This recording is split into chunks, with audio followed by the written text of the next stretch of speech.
How do we know it's a molecular compound? A molecular compound is going to have two nonmetals and no net charge, so it's not a polyatomic ion. But we don't care about charges in molecular compounds. We're done with charge balance. We're going to use the prefix system. Prefixes, same prefixes right here.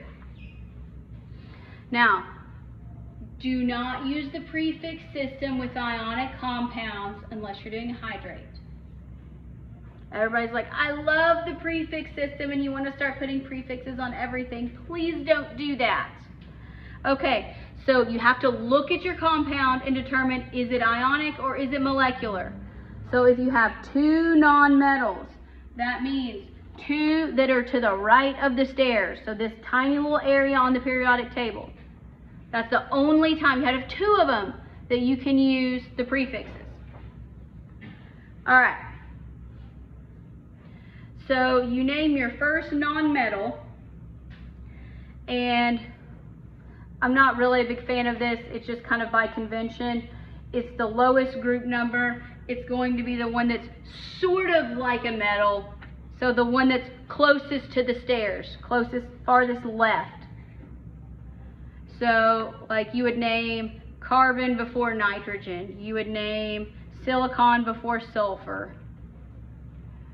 So the column that's furthest to the left. You can usually figure it out, like don't overthink it.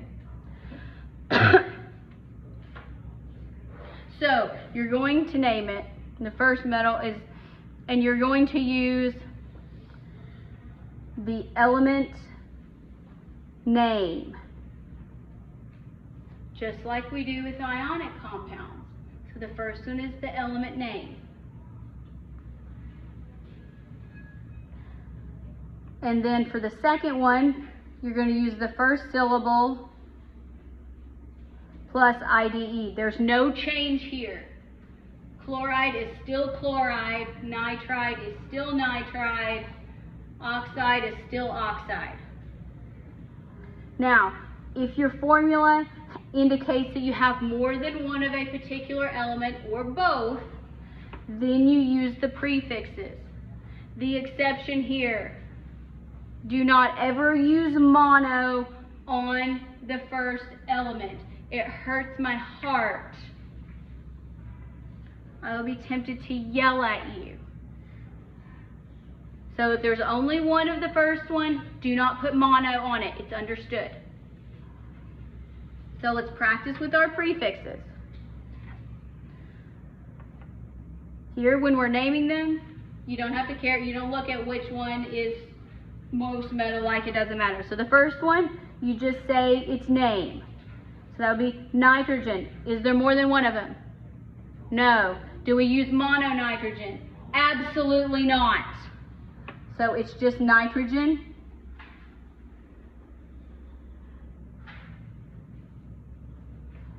All right, and then what do we call this?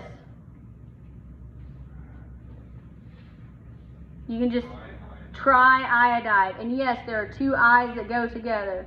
Triiodide. Sometimes the spelling can get a little weird, but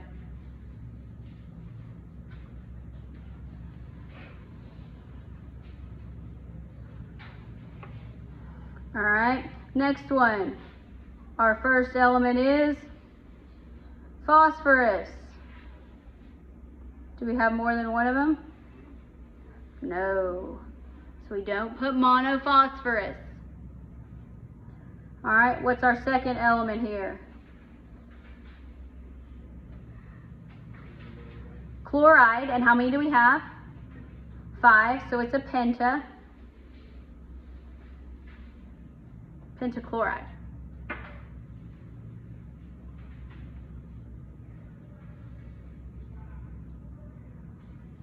Here we finally get to use a prefix on the first element. So we have 4 phosphoruses as the first one. So what's our prefix here?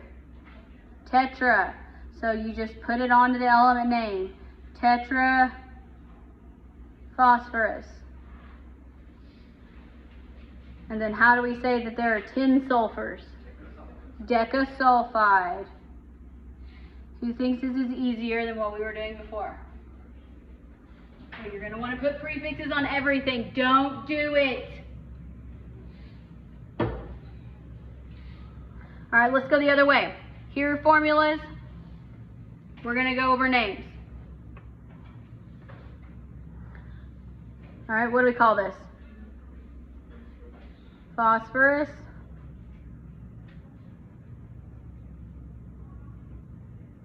And this one? Tribromide. Tribromide.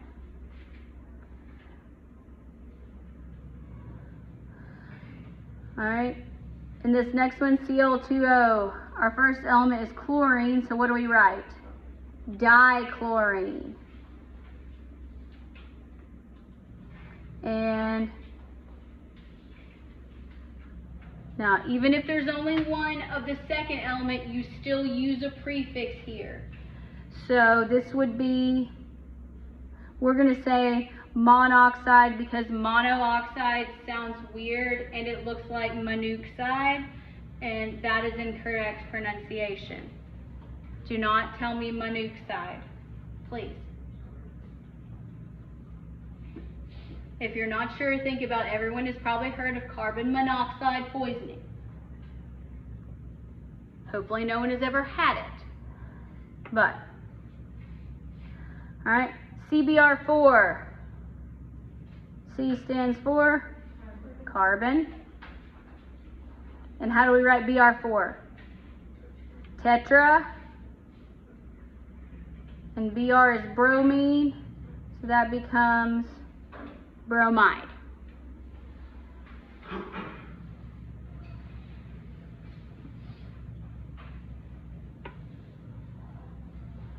Okay, NF3. Who's worked ahead of me? Nitrogen. And how do we say 3 fluorines? Trifluoride. Good.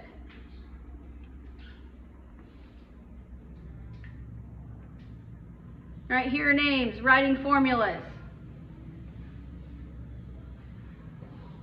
So now we're going to use our, here the prefixes do tell us what our subscripts are. That's different than an ionic. Ionic, we don't use prefixes, and we do subscripts by charge balance. Covalent compounds, you read it and you use your prefixes to determine your subscripts. So how many carbons are there? 1, because we don't say monocarbon, so it's just 1. Tetrachloride means chloride stands for chlorine, so that's Cl. How many do we have? 4, CCl4. Most people find this a lot easier. So carbon monoxide is what? CO.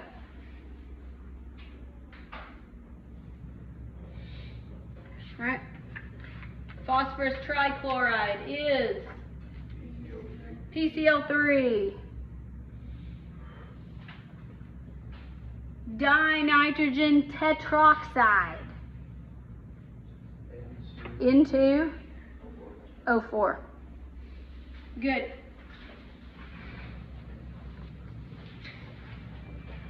All right, mixed review. Al2SO43. All right, is it ionic or is it molecular? Ionic. Can we use prefixes? No. All right. Name the cation here. Aluminum. All right. Our anion here is SO4. SO4 is sulfate, yes. CaCO3, is it ionic or molecular? It's ionic. Can we use prefixes? No. All right, what's the cation? Calcium. And what's our anion? Carbonate, yes.